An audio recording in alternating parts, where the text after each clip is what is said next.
Welcome to my Halloween 2018 spoiler review and analysis. This is for the people who have already seen the film. If you have not seen the movie, check out the non-spoiler review that I dropped yesterday. But I read the comments, and a lot of people did see the movie, so I want to break down the film, going into spoilers, kind of give our thoughts here on the film. And joining me, I'm not alone for this spoiler review. I've got Brandon Draven here. Now, if you're a fan of KLB, or if you have listened to the Geekdom 101 podcast, he was on this week's episode, which is available for download right now. We went into the classic horror movies that you need to see. You know, you have to see them this holiday season. We went over tons and tons of films. It's a two-part episode. And one of the movies that we talked about was Halloween 1978. Now, I did do a podcast last week with Mike Bracken, the horror geek, recapping the Halloween movies. But with this, podcast, it's other movies. But Halloween, we did talk about it briefly.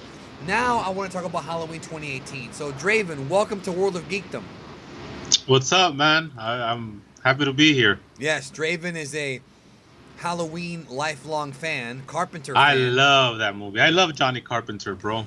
And the thing I want to start with, bro, is when I got done watching this movie, now obviously the movie's not perfect, I realized how much I missed this franchise. Because going into it, bro, it was like another, studio. Are they going to milk it? It's another Halloween movie. There's 11 of them already, plus, all these reboots and all this. And now we have, after I left the movie theater, I'm like, I really did miss this franchise, dude. Like, I'm conflicted. I don't know if I want them to continue the franchise after this movie, because this is a great ending right here. It's a perfect ending to the entire saga, but I don't know if I missed it. I really did. It's interesting because if this movie makes a lot of money, which it seems like it's gonna do, it has a lot of buzz, and then the reviews have been very positive.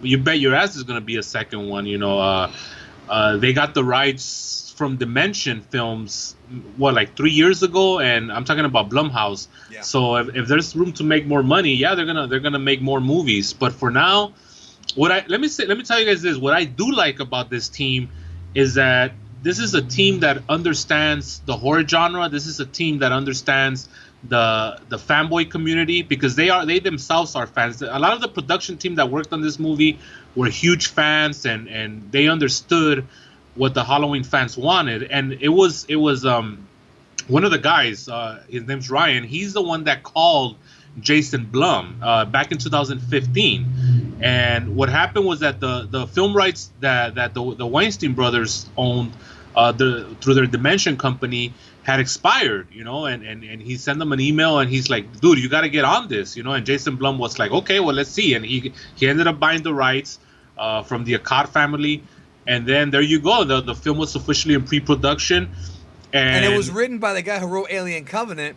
And I'm like, okay, well, I don't know if he's that great at making a modern movie fit into a classic franchise, but he did it here, Well, what happened is that when they started interviewing directors and writers, they were looking for that passion of and understanding of the Halloween genre, or the Halloween movie genre. So these two guys, Danny McBride and what was the other guy? David Gordon Green. They both they showed a lot of fire and a lot of passion, and they really wanted to get this gig, even though they didn't need it, because these guys are kind of big deals themselves, like in the comedy genre or whatever. So that was the big kind of seal of approval to give these guys the job, And I think at the end of the day, Blumhouse also wanted, you kind of want a little bit of familiarity involved, but you also want something different, And when you have comics coming in and writing your movie, you're gonna get something different as well, So I think they pulled it off. I think they really did. And again, this one and The Force Awakens, that's how you do films that pay tribute to the originals, while at the same time kind of being their own thing. Unlike The Last Jedi, which was tried to reimagine the entire thing and completely failed. So there's good examples and bad examples of kind of, giving the fanboys what they want, but while at the same time being for the general audience. And this movie did a good job. Yeah, this movie didn't overdo it with things. We're going to get to that here in a minute. Now,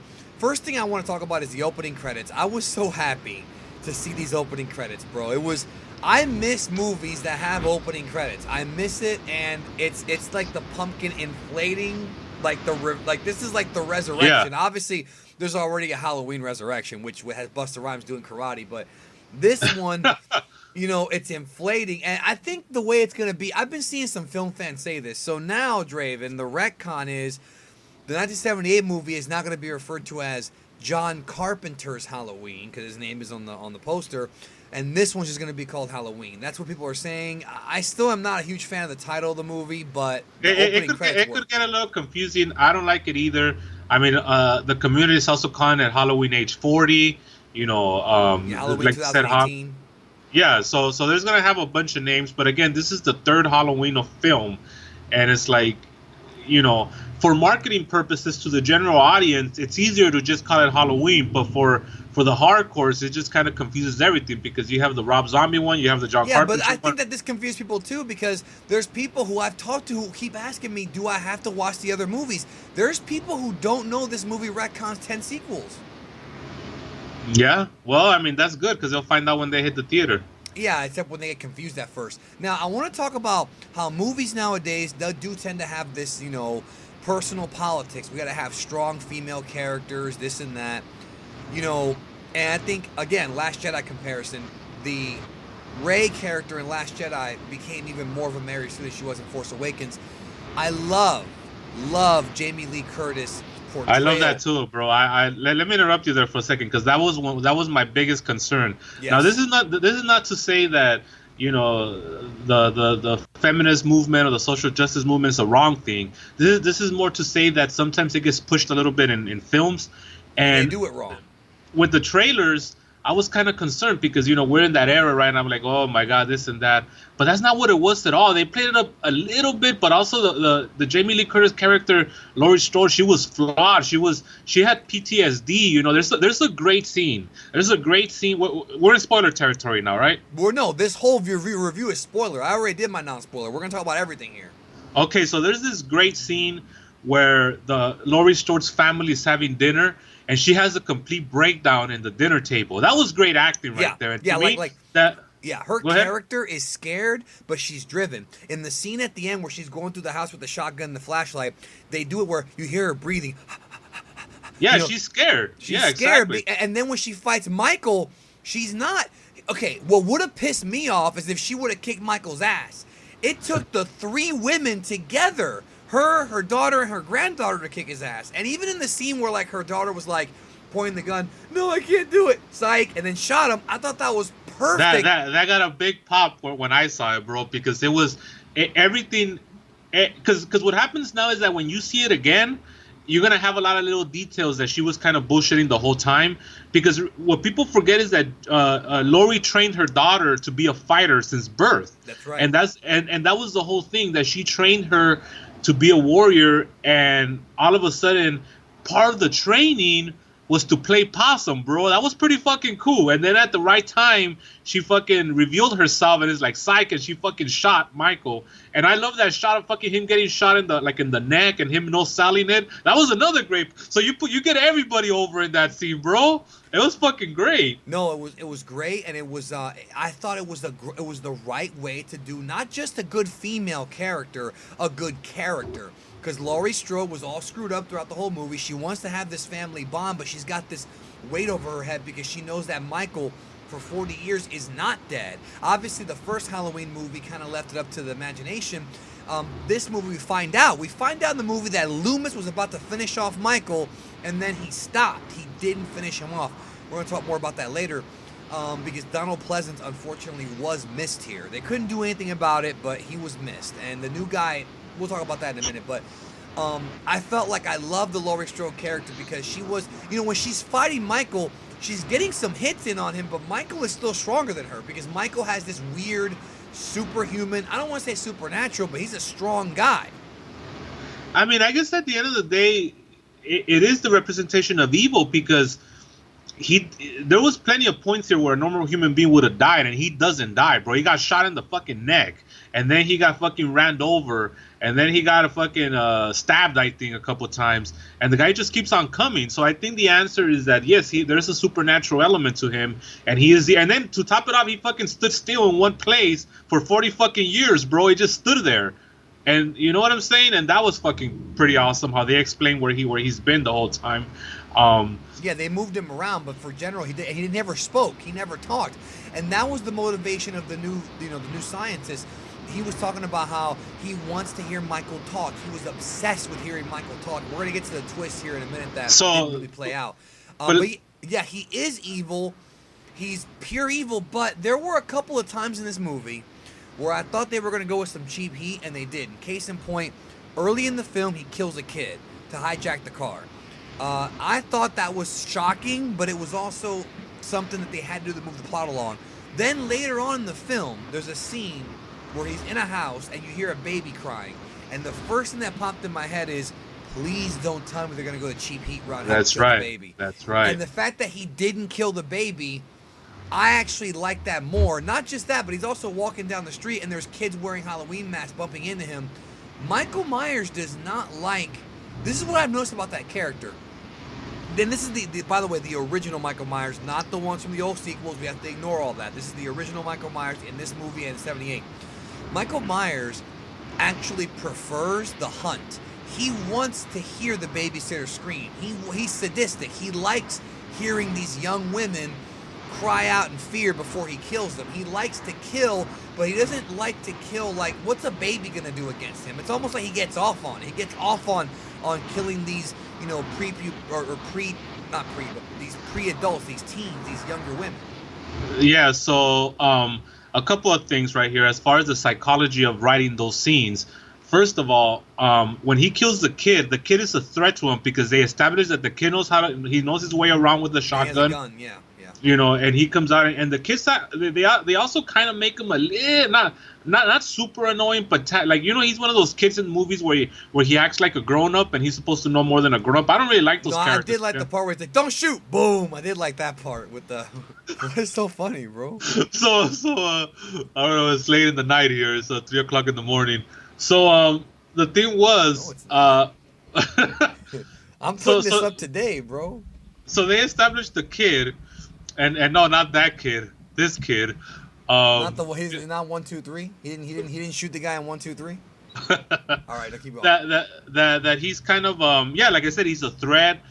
But they did that for a couple reasons. First of all, that scene is tied to the baby scene later on, which plays against your expectations because if they killed a kid who's about 11 or 12.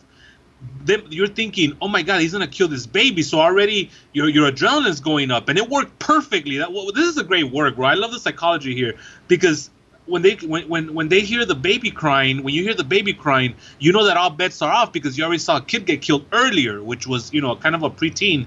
But no, he doesn't kill him, bro. He teases you and then he walks outside. So not only are you getting your stress levels up as he's approaching the baby, you also have a sense of relief as he walks away from the baby, and that is all because they've already established that this movie will go beyond by killing the kid earlier, right? And to protect themselves from getting that cheap heat, the kid himself had a gun, was ready to kill him, and so he was a threat to him. So that's why he killed him, So I thought all that was pretty goddamn clever. Again, when you watch Hollywood assembly line of films, they don't do this kind of stuff. You do see it in more art kind of films and art horror films, but certainly not in a Hollywood kind of film. So that was pretty cool.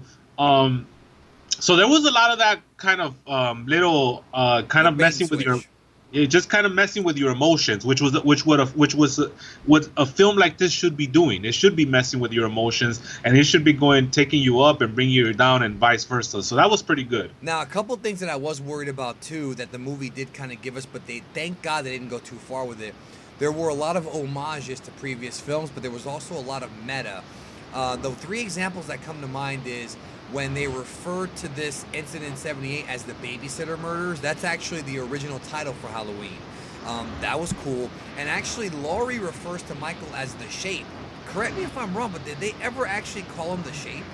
No, this is the first time, and the reason he was called the Shape was because John Carpenter felt that there was nothing behind that mask. It was just pure evil. So why call him a human name when he's just a shape? That's all he is. So that's what that on set in Halloween 1, he was referred to as the Shape, and that's never really been a thing in the actual film until now. And then when she meets the scientist, when she meets Dr. Sartain, Ranbir Sartain, she calls him the new Loomis. So it's like she's telling the audience, okay, you're the new Loomis. Now, what I did like about the movie that you're talking about is when I saw her call him the new Loomis, I'm already like, okay, please don't tell me this is going to be meta. I don't want a Wes Craven's New Nightmare here, bro, where he's smiling at the laptop, bro. I don't want to see that. You know, I don't want to see that here.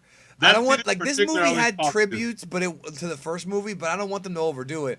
But then later on, when you see the twist, which I felt the twist went nowhere. When the scientist stabs the cop and he wants to keep Michael alive, because when it first happened, I was over here thinking, wait a minute, is he gonna reveal that he's Michael's dad? Like, that's the first thing that popped in my head. I'm like, oh Lord, like, where are they going with this one? But it turns out that he's just so obsessed with his work that he has to figure out. He cannot grasp the concept of evil. He thinks that there's a motivation behind what Michael does, when what Carpenter's always said is that Michael's a force of nature and he just kills because, yeah, he might get enjoyment out of it, but it's the same thing with any serial killer. Like, you know, you would know because you're in the mental health field. Some of these people are very hard to explain. No, they are, and I mean, there's always ways. You know, if you draw up what we call a genogram, which is kind of like a family history, you'll find out. You could kind of pinpoint or get an idea through the generations of what's wrong with the person, but just from the naked eye, it's very difficult to kind of diagnose somebody or even offer a reason why they're like that. You know, so but let me say this about that character. So again, the writing was there for a reason. So right off the hop, when Laurie calls him the new Loomis, it was gonna get the fanboys angry. Yep. Because all of a sudden there was gonna be this comparison. Like, what do you mean the new Loomis? First of all, this guy's not over enough to be the new Loomis. He's not big enough to be the new Loomis. So, he's not Donald Pleasance.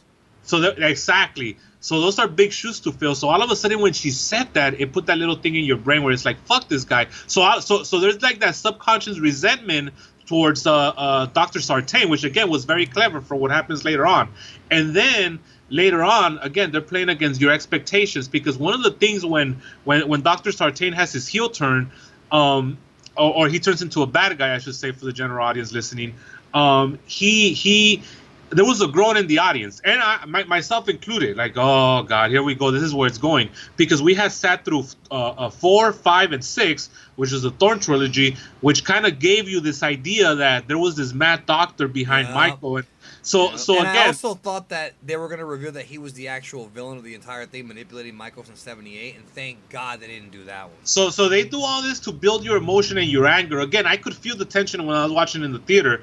And then all of a sudden, when he kills them, and he kills them in a very gruesome fashion, that was the filmmaker saying, fuck 4, 5, and 6, fuck what they were trying to feed us, and now this is what we're giving you in return. So I thought that was very clever. Again, we're talking about tributes, but very subtle, and in ways where you have to kind of appreciate all the films to get it. Did you think that when he's like, speak, and then Michael didn't speak and he stepped on him, was that a shot at the Rob Zombie movies, how they have him talk in those movies? I believe so, yeah, definitely. And also, it was this whole idea that the Hollywood system has always tried to get him, brother. This is like Eric Bischoff trying to amass the luchadors back for you know, the Hollywood system has tried to get Michael Myers to talk, but it's like, no, this he shouldn't talk, bro. He shouldn't run. He shouldn't talk. He shouldn't do anything about it. There was the Halloween 3 tributes with the. Hold on.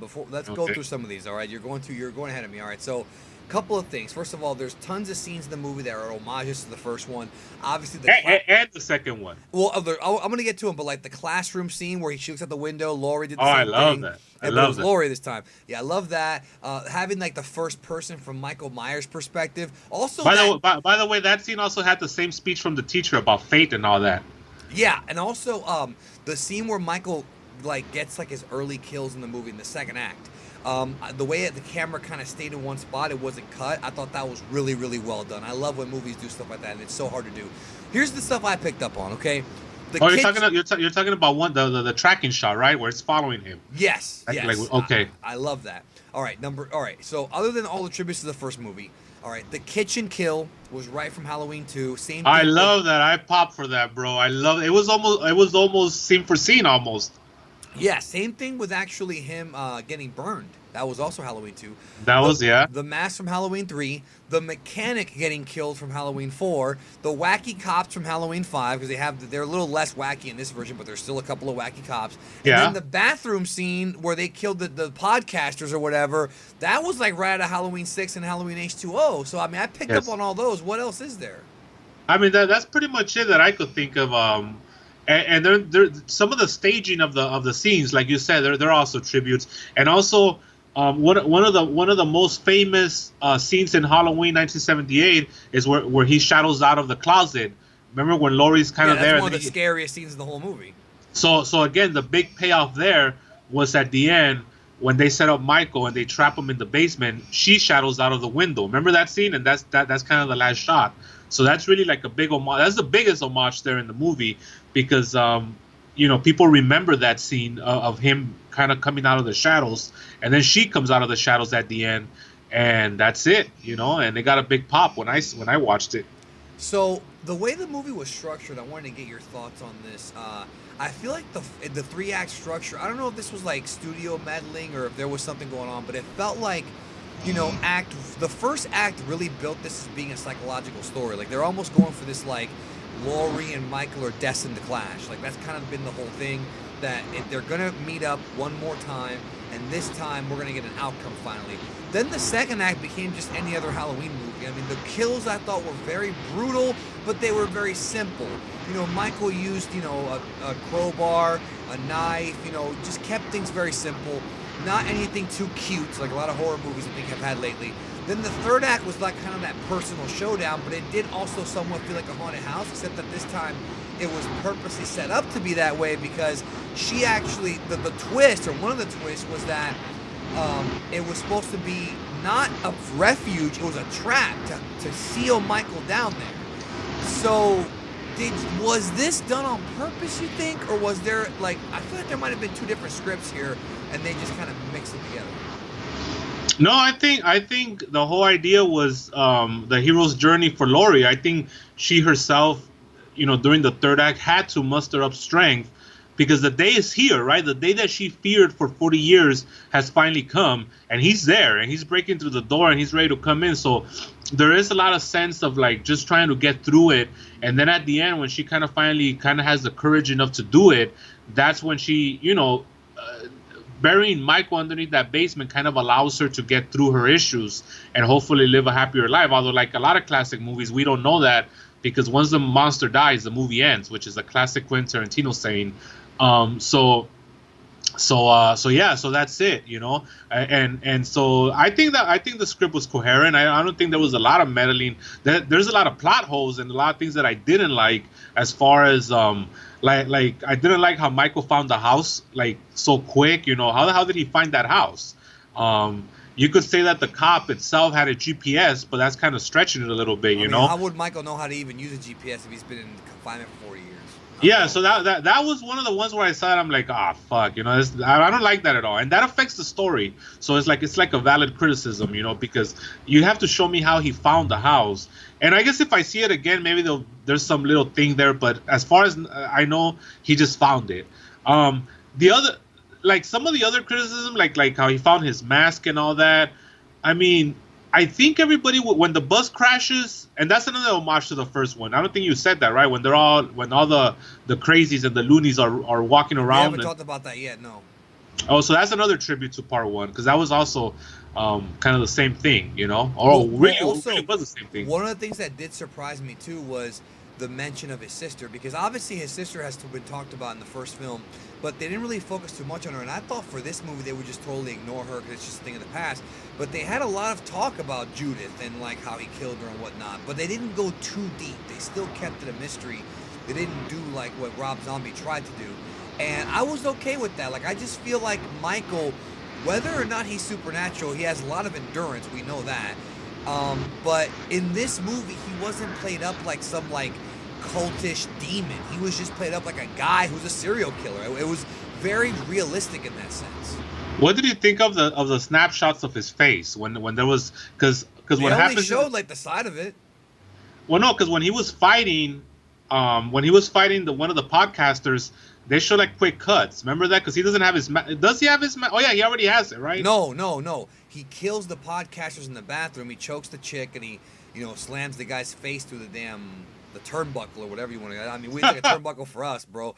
And then remember they have that scene where he goes out to his car and then he puts the mask on, and that's when it was like I'm glad they did that in slow motion too. He puts the mask on and it's like, okay, here we go.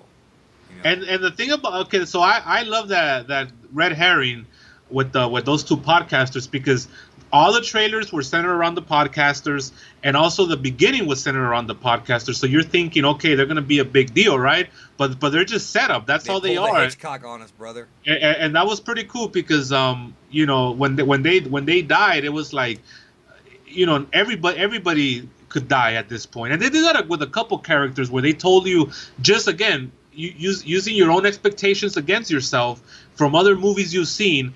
They said everybody's up for grabs. Like they show you like that cool guy, the cool teenage guy, and he ended up dying in the house. So there was a lot of characters that traditionally would be kind of like the last characters alive to kind of fight him. But in this movie, he was just kind of offing them one by one, which was pretty cool. No, and the same thing with the scene where in with the babysitter and the little kid, how the boogeyman's here, and then she goes in there, and I thought it was going to be a bait and switch, and then no, he actually stabs her. Oh, that was great, bro. That was awesome because, again, we've been trained to think that as a fake scare, right? As a boo scare, as they call it, as a jump scare, just a quick little. Oh, we think it's Michael. No, it's just the cat jumping in front of you. Okay, but this time, bro, he was there, bro. Yeah, he was there. Now, one thing I didn't like, bro, when the movies do this, it's always like kind of eye-rolly is, did you notice that the boyfriend of Laurie Strode's grandson or whatever is actually the son of Lonnie from the first movie? That's too derivative if you ask me, bro. You know what I mean? Yeah, I don't like that. I don't like that either. I don't like that either at all. Yeah, I didn't like that at all, bro. I didn't like that even remotely whatsoever. It was, again, when they do stuff like that, like the bus happens to break down close enough to Haddonfield that he can go back there, and what was he doing during the day? There's a time skip when he gets the mask, and it's not really a big problem. It's just. But the thing about that is that the original also had little problems like that, bro. So it's like, are you telling me this guy drove 140 miles to Haddonfield, never had to stop for gas, on that little station wagon he had back in '78? Again, the classic one is who showed him how to drive, And then there's a lot of little things like that. Even the first one ain't perfect, but it's just what it represents and what it established and what it created that makes it legendary. But there's a lot of plot holes in that film as well. I mean, you're dealing with a suicidal maniac. There's why the fuck is there a doctor that's carrying a goddamn gun and he's going around doing detective work? He's a doctor, bro. Yeah, but that made him kind of alpha, bro. Not just Donald Pleasance being an alpha, but the fact that Loomis' character was alpha. Then this guy had that secret knife. I also thought it was unnecessary when he killed the cop, bro. Like, it was a little too much. Like, you're right. It was done purposely to make to throw a twist in there. I thought it wasn't like it was that necessary, But that's good though, because again, it's all about manipulating the audience in a good way. Because at the end of the day, what matters is the payoff, and we got a very good payoff, and everything kind of connected. Now, you talked about a lot. You praised the soundtrack. Carpenter did the music, but it was him and his daughter and like some other guy. It was him and his. He's got sons, bro. He doesn't have. Oh, I thought he had a son. Oh, that's right. It was a son. Okay. Matter of fact, I'm gonna go see him on Halloween night. He's playing here at the Hollywood Palladium. I'm gonna go check him out. He's gonna play all his. No, he has a band with the kid and him. That's his band. He has an actual band with his son and two other guys. Well, I love the music because he Cody Carpenter, bro. How do you like that name? Cody's everyone's son's name, I've noticed, bro. Haven't you even picked up on that one? Every alpha has a son named Cody, bro. But how many of them become alpha? We'll find out someday. Now, not very many. Not very many, bro. We know one that definitely did, bro. The NWA champion. But I will say this, all right? You want the movie critic? I don't think the movie critic has a big future. That Cody doesn't have a big future in the movie business. Like Last Jedi. But okay, so Carpenter's it was very minimalistic, bro. Very simple pianos. There wasn't too much music, but it worked. Talk about the music. You really loved it. Yeah, there was one called "Stalking Laurie Strode." I think I looked it up. I just got the vinyl on it, and I was jamming to it the other day. But you're right though. There was I feel like there was a lot of times where he could have done more with the actual piece, but it was like he was reserved, you know. Which is good, I think. It's good, but when you're listening to the actual record, you kind of want him to go a little higher and explode a little more, you know. And he just never does. It never the music never goes to that third gear. But that works in this kind of movies. You don't want the music playing all the time either, bro. That can ruin the movie. That's true, but there was maybe about 2 or 3 new tracks, and they were very guitar heavy, and that was pretty cool. And then of course the classic Halloween theme kind of got remixed a little bit again with a little more of a distortion sound. So it was pretty rad. I really enjoyed that, and that just added to the film's cool factor in my book. What do you think the movie was missing? Let me think about that here. I thought it was good, but we talked about it, bro. The atmosphere, it's just not going to capture the Carpenter. There's a certain way that John Carpenter frames his shots that, again, only the real masters of the craft know how to do this. But the thing about that is that, again, we talked about it. We talked about it off air last week, or maybe off air. You have to be cognizant of the people that are watching your films nowadays. And Halloween 1 could be too slow for a lot of people. That's right. It could be something that everything's wonderful, everything's beautiful about it, and it is, but young people nowadays, they want that instant gratification. They want to be in that theater and they want to be stimulated right away. They don't want that story. They don't want the kind of shit that I like, because you know what? When you get that story and you get that methodical pace, what happens then is that when you get the kills, they're gonna have that much more impact, and that's what you want. You want to savor, but when you get that quick high spot, boom, boom, boom. Yeah, you're enthralled and you're excited, but what do you take from that? When you're walking out of the theater, you feel empty because you just saw a bunch of images. That's why they were smart in the first act by showing Michael in the sanitarium or whatever, then having all the other freaks, freak out. And that was a good opening scene because it's story development for the character. It tells us where he's been, but it also was not boring. But I think when they started focusing on the Strode family, I was worried it was going to get boring, bro. I was worried. I had Halloween 5 flashbacks. And I really wasn't bored, and that's the best you can ask for. And I also think that I think there should have been a little more of a cat and mouse with Laurie and Michael. I think Michael, once he got to the house, he got in way too easy and way too fast, and it's like, you built this entire fortress for 40 years, and this fucking guy just barges in there like nothing. Like, there's no security. But she wanted him to get in so he could trap him. Well, that is true. But at the same time, when I'm watching it at the time, that was the payoff. I didn't know it, but that was the twist. But when I'm watching it in real time, I'm like, this fucking guy just fucking went in there like whatever, And so, but yeah, you're right. At the end of the day, she was. I think the whole thing they wanted you to understand when you watch it a second time is that she's hunting him this time around, and they set up a lot of shots. Yes. Everything from Laurie doing the Michael Myers pose in the front of the classroom, like you said earlier, to the shadows coming into frame with her face as the last shot. All that was meant for you to think, oh, look, all the shots that were meant for Michael in the original, now Laurie's doing it. So that was the whole thing, that you're supposed to believe that she was hunting him this time, and that she manipulated him, and that he fell for it, and that was it. Now I will say this: one of the things that people have tried to romanticize is this idea that Michael Myers is kind of like romantically obsessed with Laurie. No, and I never liked that idea. But that's what people, especially, well, I'll just say that's what people have romanticized. Yeah. No, come on, bro. That's what people have said. And to me, the last shot of the movie, when Michael's there in the staircase, that completely invalidates that, bro. Because again, and I told you this off air, I was like, and maybe it was me and my own, brain connecting, which again, you kind of want that for a movie. You want to be able to connect your own dots where they make sense. But I just saw like nothing but hate and anger when he's just looking at her, bro. And he's not even selling that he's burning. He's you could tell he's probably in a lot of pain because the flames are so close to him. But he's just looking through her like with this fucking evil kind of saying fuck. And it goes back to the original question, bro. The creepiest question of all. Why her, bro? Why? Why do you hate her so much? What did she do to you? But well, I think in this movie he hates her because she got away. But in the first movie, she was just a victim of circumstance. Wrong place, wrong time. It could have been any city he was killing people in. That's right. But there's a lot of anger, bro, because he literally, like, his entire purpose The only reason he moves literally is to go kill her, and that's was the creepy factor about her or about him.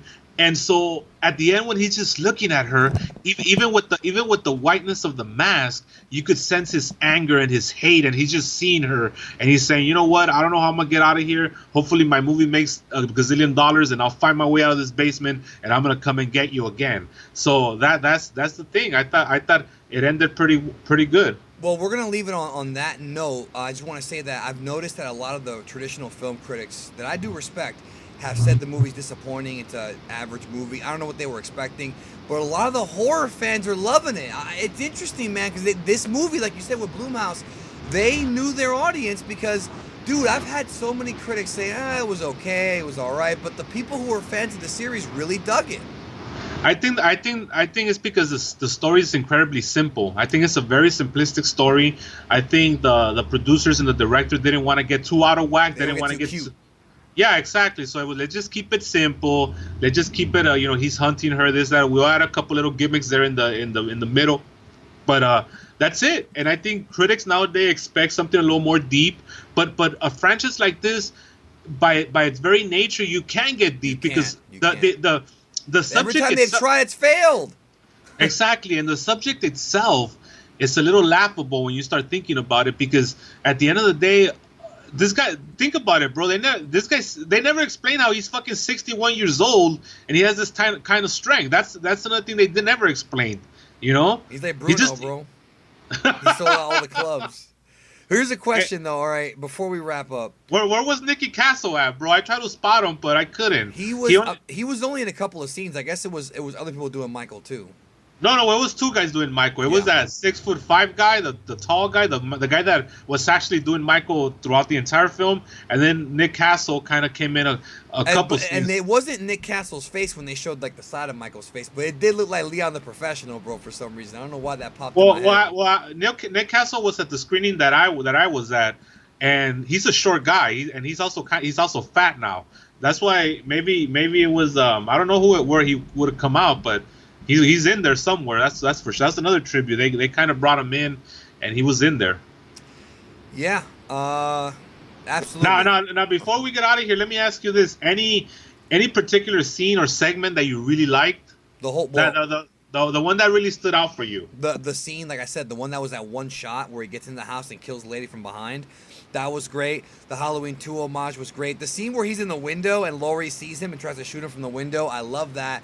I mean, I really enjoyed this movie, bro. I think right now it's pretty much tied with Halloween 2. I might like Halloween 2, the original Halloween 2 from 81 more, a little bit more, but it's pretty close, bro. I liked it more than H2O. I did see some people commenting saying they liked H2O more, and that's fine. Again, it's cool.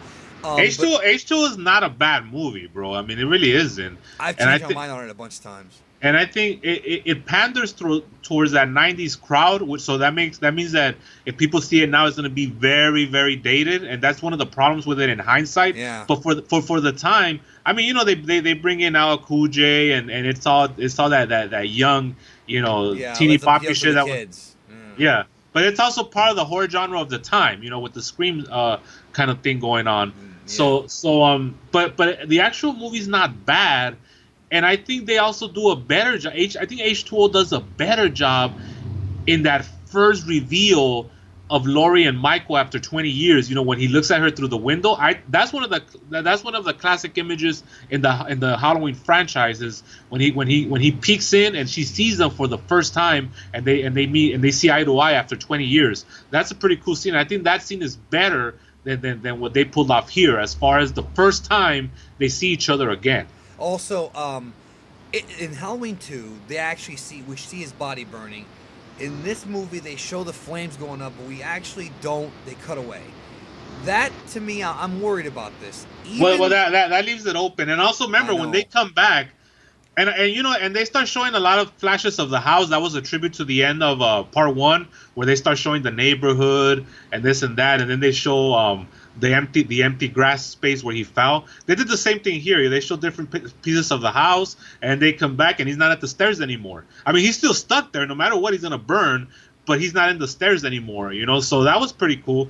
But again, so that's the question. Where do they go from here? Because They're probably gonna make more. I don't know if I want them to because this is such a great ending to the saga. This was a great ending to the story of Laurie against Michael, bro. I don't know how they can top this.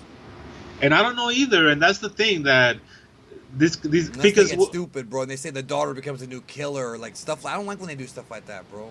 killer spelled backwards. Don't even get me started. No, that's my main concern because let's not forget there's already been 10 of these motherfuckers, so it's not like this is something new. It's not like whatever they got to go from here could be fresh. Again, this is the same thing that to compare it back to Force Awakens. They had a gimmick here. They had classic characters coming back. Michael, Laurie, you can only use that trick one time and then it's over. The nostalgia's over. Have another movie where he kills Laurie at the beginning. There's a new hero. I don't want that, bro. I say, end it here. And if they do a new Halloween movie, you know what, bro? Give me a sequel to Season of the Witch, dog. I'll take that. Yeah, but the warlock is dead. Well, he died in the movie too, so maybe I could bring another warlock. Yeah, I don't know what they're gonna do. I'm just saying, I do a reboot or something, bro. I like another reboot. I don't want to see the story be told anymore. I think we're done with it. No, I agree with you, and I don't even know what. And if they were coming to me and say, write me a good story, I don't think I would be able to. Maybe I'm not original enough to, but you know what? It's very difficult when you already have 10 fucking outlines out there, and you want me to come up with at this point, a 12th one. I mean, it's very hard. Maybe you can retcon this one too, bro. I'll send them to space. Fuck it, dude. That's always the way to go. There you go. That always works. Machete kills again in space, bro. Coming never. Jason X. Yeah, don't get me started, bro. Leprechaun 4 in space. Anyways, folks, check out the podcast that Draven and I did about the history of horror movies. It wasn't really a historical perspective. It was just movies that you should see. It's getting a lot of downloads right now. I'll leave a link down below. And thanks for being here, bro. So thumbs up movie, because everybody's saying thumbs up. Thumbs up for me as well. Not perfect. Don't get me wrong. Great date movie. Yeah, it's a great date movie. Go out and check it out. Have a little appreciation for the franchise, and you get a little more out of it. And that's it. And yeah, it was a good movie. Yeah. I'll never say great movie, but it was definitely a good movie. I thought it was great, but it wasn't like a masterpiece. It was just, I had a good time. That's all we can ask. It was better than Venom. So if you got to choose between the two, go with I definitely think it was better than Venom, which is not a terrible movie either, but it is better. So. Well, I haven't seen it, so. Well, it's not that terrible, but so I was being an asshole by saying that, but yeah, you were. I'm just using the consensus. No, it's not terrible. It's just not great. It's okay. There was some good stuff, but this one I think is better. So, not as good as Searching though. Go see that movie. Oh, I think that movie is like they would have to search for it, bro, because you can't find it anymore. Yeah, it's out of theaters, but when it comes out on Blu-ray, get it. So, all right, we'll talk to y'all later. Bye.